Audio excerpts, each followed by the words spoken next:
Well, I'd just like to start by saying thank you so much to Michael and to the other members of the Rotherhithe and Bermondsey Local History Society for organising tonight.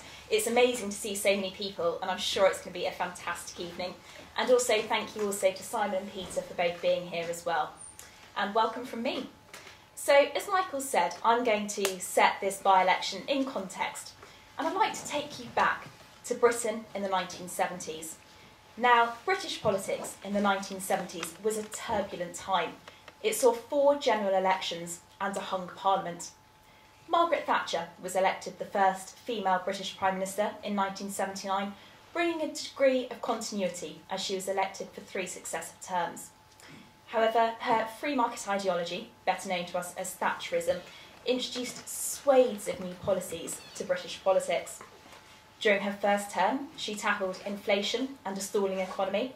Her policy of monetarism caused mass unemployment.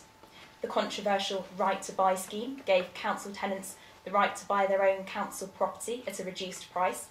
And in 1982, Argentina invaded the Falklands Islands. Margaret Thatcher went to war. Outside of politics, in the early 1980s, Prince Charles married Princess Diana. Channel 4 started transmitting in 1982. Microsoft introduced its innovative and brand new Windows software. And the BMX bike and the Rubik's Cube were the toys to have. Now in this context, a Labour MP was causing trouble. Robert Mellish was the honourable member for Bermondsey. Now he was upset about his party's shift to the left. Michael Foot, who'd been elected party leader of the Labour Party in 1980, and from 1980 to 1983, the Labour Party shifted to the left, and there were some militant tendencies arguably introduced.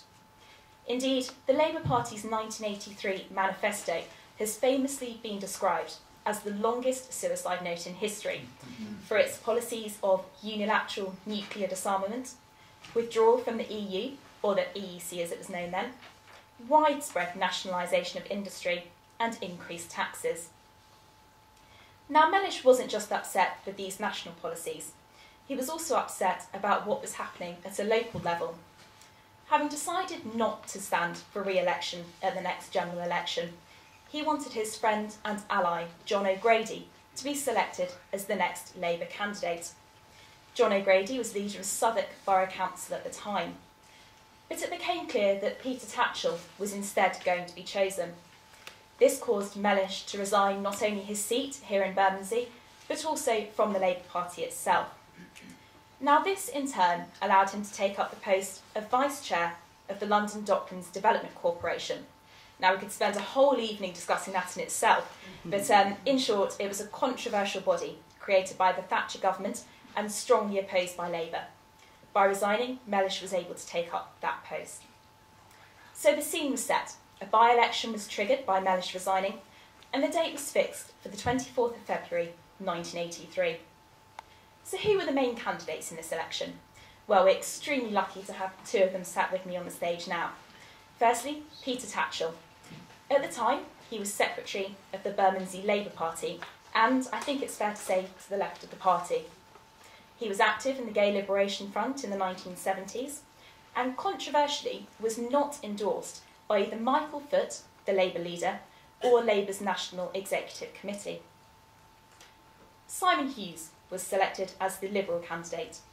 He'd been a member of the Union of Liberal Students when he'd studied at Cambridge and was working as a barrister before standing in the 1983 election. The Conservative Party candidate was Robert Hughes, no relation to Simon, and he was a GLC councillor. John O'Grady stood for real Bermondsey Labour, having been rejected for standing for the actual real Bermondsey Labour Party, and he was, as we've heard, leader of Southwark Borough Council and backed by Mellish. There were also 12 other candidates on top of these 4 that I've listed, including candidates from the National Front Party and from the Monster Raving Loony Party. So what happened? Why are we all here to discuss it tonight? Well, the by-election in Bermondsey in 1983 remains the biggest by-election swing in British political history. Now that's no mean feat. See, by-elections are interesting in Britain. In a general election, people tend to vote for either a party or its leader. In a by-election, the focus is much more local, People focus on the local candidates, their beliefs and their ideologies. By-elections don't change who's in power, but they can send a powerful message. The 1983 Bermondsey by-election has been described as probably the dirtiest and most violent election in 20th century Britain. The message from Bermondsey in 1983 was clear. British politics needed to clean up its act. Some of the controversy from Bermondsey in 1983 stems from the splits and tension in the Labour Party, and as I've mentioned, for example, the fact that Peter Tatchell wasn't endorsed by the Labour Party leader. But the majority of the controversy comes from the attacks conducted on Peter himself.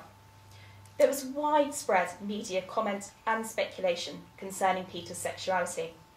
There was a huge amount of homophobic comment in the public, in the media, and from other candidates. Peter Tatchell himself was violently attacked. He was threatened. There was graffiti spread throughout the constituency, including near his flat. He received numerous pieces of hate mail.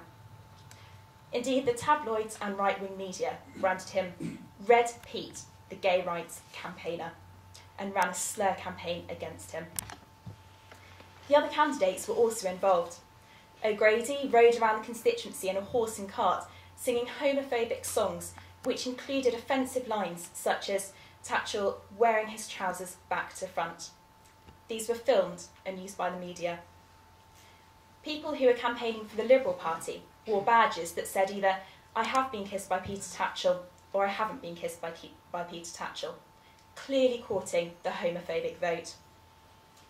During the election, leaflets were delivered, and one Liberal leaflet described the election as a straight choice between Labour and Liberal. Now, it's true that the phrase straight choice is often used in election literature. However, in this context, the words straight choice were bold, they were underlined, they were picked out on this leaflet, clearly, again, making a comment on Tatchell's sexuality. Indeed, another leaflet that was produced, this time anonymously, pictured Peter wearing lipstick next to a sketch of the Queen. The headline on this leaflet read, "Which Queen will you vote for?"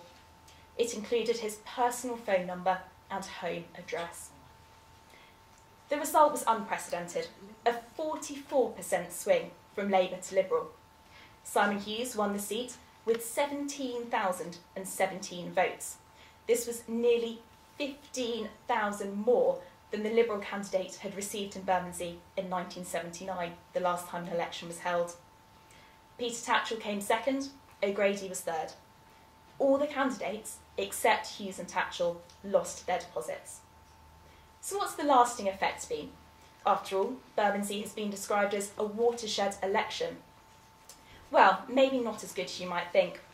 Only 5 years after, in 1988, the Conservative government introduced Section 28, banning local authorities from promoting in any way homosexuality, either through material they produced or through teaching in schools. There are still very few outwardly gay or lesbian MPs. Moreover, issues such as gay marriage still cause a huge amount of controversy, especially in British politics. There have been some improvements. Libel and defamation laws are now much more ardently enforced by the courts. Campaigning is conducted at a national level, which means that the conduct that was seen in 1983 would be highly unlikely to happen again. And of course, the recent innovation of social media means that rumours are now spread through hashtags, nasty messages posted on Facebook. So as a way of introducing the two men I've got sat on the stage beside me, what's happened to the two main candidates from 1983 since? Well, Simon has held the seat for 30 years. He's been Liberal Democrat spokesperson on key issues such as the environment and health. He stood for the London mayoral elections in 2004 and stood to be party leader for the Liberal Democrat Party in 2006. He is also currently deputy leader of the Liberal Democrats in the House of Commons. Peter Tatchell has worked tirelessly as a human rights campaigner. Among many, many other things, he has coordinated the Green and Socialist conferences in the 1980s. He jointly founded the group Outrage, which describes itself as a radical queer human rights direct action movement. Some of these direct action movements have involved, for example, twice attempting a citizen's arrest on Robert Mugabe. He also, interestingly, endorsed Simon Hughes in his 2006 leadership bid. So, having very briefly taken you through why we're all here tonight, I'd now like to invite first Simon Hughes and then Peter Tatchell to speak for 20 minutes each about their selection and experience of the 1983 by-election, and we'll take questions in the second half. Thank you.